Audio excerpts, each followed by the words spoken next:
Fala comigo, galera! Tudo bem com vocês? Aqui é o Everson Alves e sejam muito bem-vindos ao canal Everson Alves Narrador. E antes de mais nada, eu quero fazer aquele pedido maroto. Se inscrevam no canal, ativem o sininho, deixem um like e deem a sua opinião sobre o canal que está engatinhando e os conteúdos que vão ter daqui para frente, de maneira positiva, negativa, mas sempre com respeito. Fechado? Então eu venho aqui para fazer uma nota de correção. O material que vocês vão ter a partir de agora, depois dessa errata, é a segunda entrevista das 3 entrevistas que fiz na rádio Energia 97, com a assinatura do meu antigo canal, Everson Alves Esportes. Mas devido aos problemas pessoais que tive, eu não divulguei no meu canal antigo já de muito tempo. Só que agora eu vou soltar a partir de agora. Mas como eu já editei esse vídeo já faz tempo, vai ainda estar com a assinatura do meu canal antigo. E essa entrevista foi com o jornalista, apresentador e repórter André Ranieri.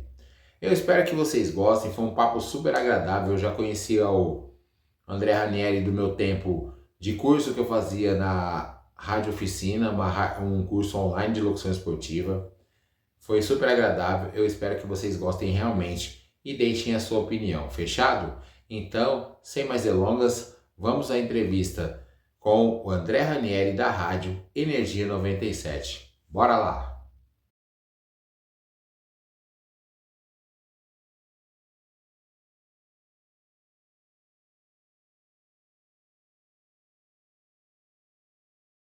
Fala comigo, galera! Sejam muito bem-vindos ao canal Everson Alves Esportes no YouTube e o @Everson Alves Esportes no Instagram. Para quem não me conhece, meu nome é Everson e eu estou aqui na rádio Energia 97 para uma série de entrevistas com os profissionais do jornalismo esportivo.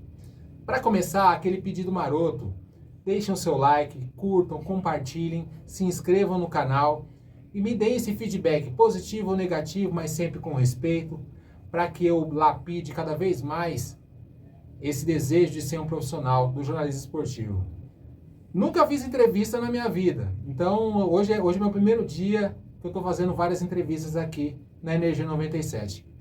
Eu vou apresentar o meu convidado, que é muito amigo meu, foi meu professor de locução esportiva na Rádio Oficina, há uns 2 anos atrás, né? 2 anos. 2 anos atrás.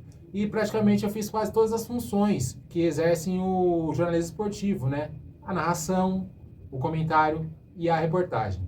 André Ranieri, repórter da Energia 97, do Energia em Campo, ele faz mais as transmissões do São Paulo Futebol Clube, mas sempre que puder fazer do Santos, do Palmeiras e do Corinthians, ele tá aí. André Ranieri, muito obrigado por você aceitar esse convite para fazer entrevista aqui para minhas plataformas digitais. Pô, Everson, primeiramente, muito obrigado.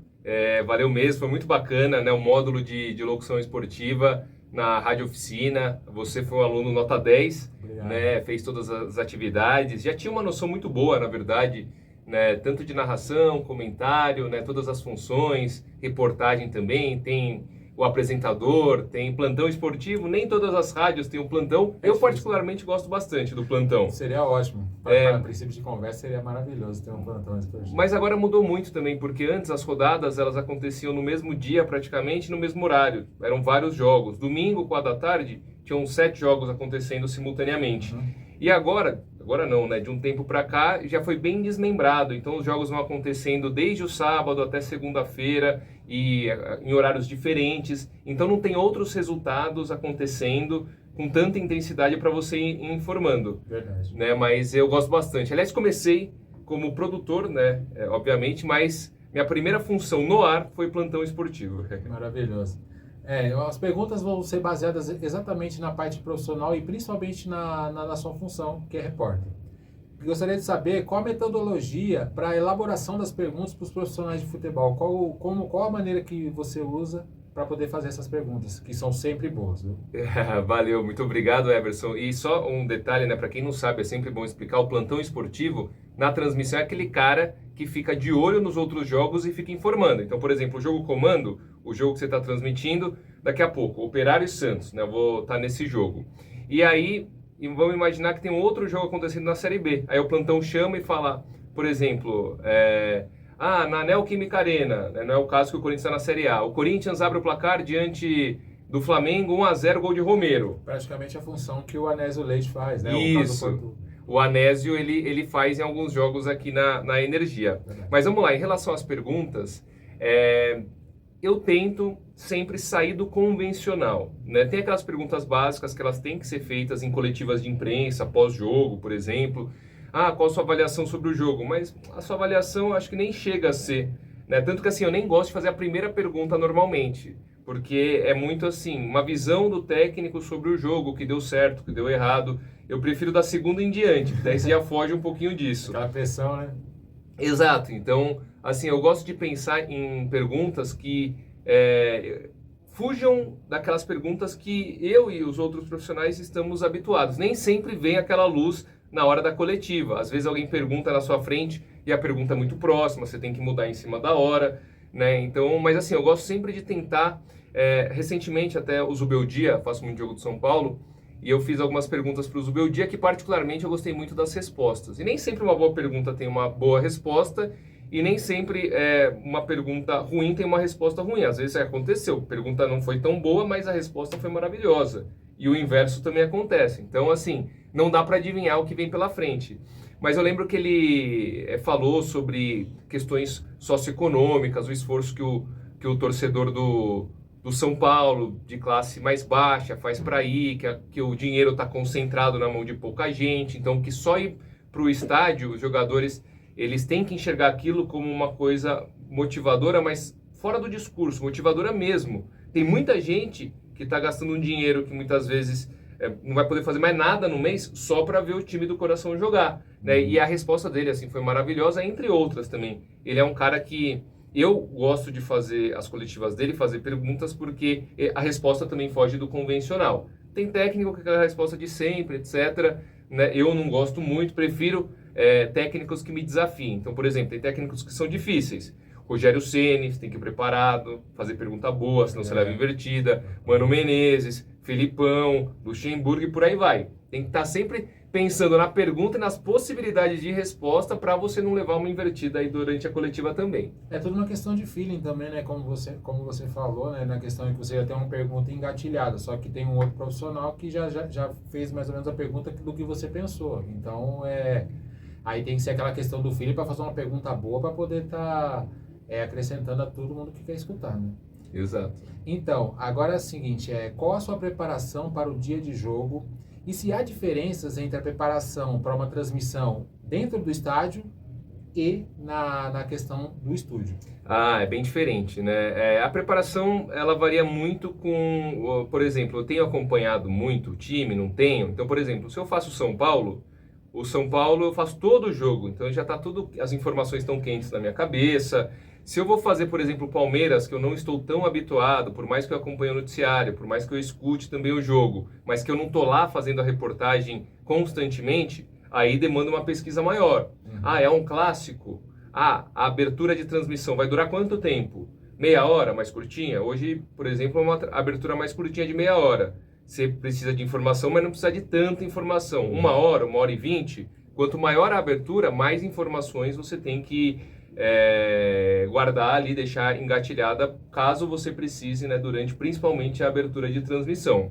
E assim, no estádio, primeiro que você vai muito antes, porque tem trânsito, o torcedor começa a chegar, depois você não consegue acessar o próprio estádio, sala de imprensa. Então assim, você chega bem antes no estádio. O tubo, o off-tube, né, que é aquela transmissão que a gente faz do estúdio, olhando para a televisão, ela é mais tranquila, dá para você chegar mais em cima do horário, mas quando é no estádio tem que ir bem antes, não pode correr o risco de começar a transmissão e você não tá lá. Imagina, o narrador não chegou a tempo, o repórter, aí não tem como, né? Aí é triste mesmo, porque também tem aquela questão de que hoje, vou até colocar um adendo aqui, né, que no meu curso de locução esportiva, ele também passou uma situação da questão do dia do jogo, como é o processo do repórter poder estar fazendo É o trajeto, é a chegada no estádio, tem a credencial que tem que ser feita, tudo bonitinho, tudo certinho, e depois pegar as informações, as escalações, tudo bonitinho, tudo certinho, para poder mandar para o ar, para as transmissões. E para a gente fechar, eu queria pedir para você dar uma dica ou um conselho para quem quer chegar a ser um repórter esportivo tão competente como você é. Everson, assim, eu acho que demanda muito esforço e competência, obviamente, porém não é só isso, né? Infelizmente, a área do jornalismo esportivo, ela é muito fechada. Ela é muito fechada e tem muita gente boa que, infelizmente, às vezes tenta por muito tempo e não consegue entrar. Então, você precisa de uma pitada generosa de sorte também, né? Eu vou dar até o exemplo de como eu consegui entrar nessa área do jornalismo esportivo. Minha família é de jornaleiro e tinha uma banca de jornal ali embaixo da Jovem Pan. Eles tinham uma Jovem Banca. E aí minha avó conhecia, obviamente, né? Trabalhava ali, meu tio, todo mundo da Jovem Pan. Entre essas pessoas, o Flávio Prado. Aí minha avó falou assim, Flávio, meu neto está na faculdade de jornalismo, entrou. Se pintar um estágio, me avisa para ele mandar um currículo, tentar participar da seletiva. E aí o Flávio falou, fala para ele vir conversar comigo. Aí eu fui conversar com o Flávio, e daí ele falou assim, André, tem um programa todo sábado que chama Jovem Pan no Mundo da Bola, que acontece das 9 à 1 da tarde. E aí, por que você não vem para a produção? Não ganha nada, mas você vai ter a experiência, você vai aprender a fazer um roteiro, você vai aprender a gravar um boletim. Se os seus boletins forem melhorando conforme você vai gravando, fora do ar eu vou escutar, pode ir para o ar. Eventualmente você pode falar ao vivo também, né, se você estiver evoluindo. E assim, eu não te garanto que um dia vai ter uma oportunidade para você na Jovem Pan, mas é uma possibilidade. Aí eu falei, claro, comecei a ir lá no Mundo da Bola. Eu fiquei por anos indo no Mundo da Bola. E simplesmente não pintou a oportunidade. Não pintou. Então eu falei assim, já sei, eu vou fazer um intercâmbio, vou voltar. Trabalhei em assessoria de imprensa. Trabalhava na assessoria, né, porque eu precisava ganhar o dinheiro, né, receber um dinheiro, e ia no Mundo da Bola. E aí fui fazer o intercâmbio, saí desses 2 empregos, né, a Jovem Pan não era bem um emprego, mas era como se fosse um estágio não remunerado. E aí quando eu voltei pro Brasil, eu falei assim, já passou, né? Não vou conseguir trabalhar com esporte, tô há anos lá e nunca pintou uma oportunidade, então vou ficar na assessoria de imprensa mesmo. E aí na assessoria de imprensa, um dia teve uma empresa que chama Arup, que é uma empresa de arquitetura global, que fez o Ninho do Pássaro na China, fez o estádio do Shakhtar Donetsk.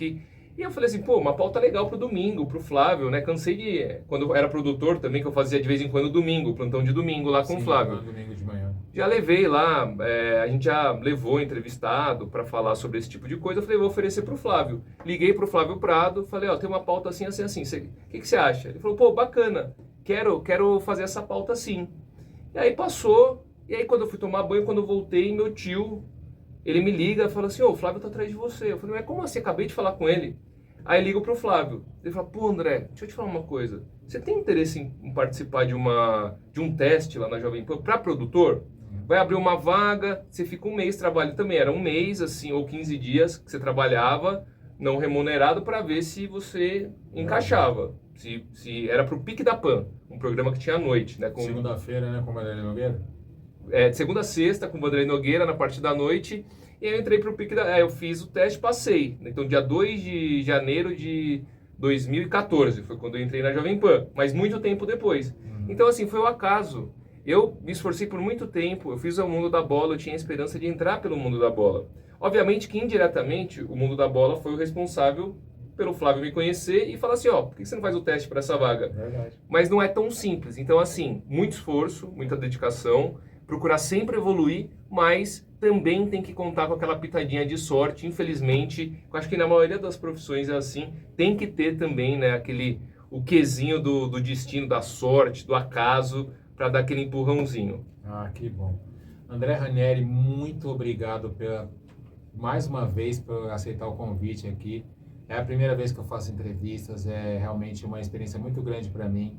Obrigado realmente por tudo, por toda aquela parte da pedra bruta ali da locução esportiva que eu tive com você.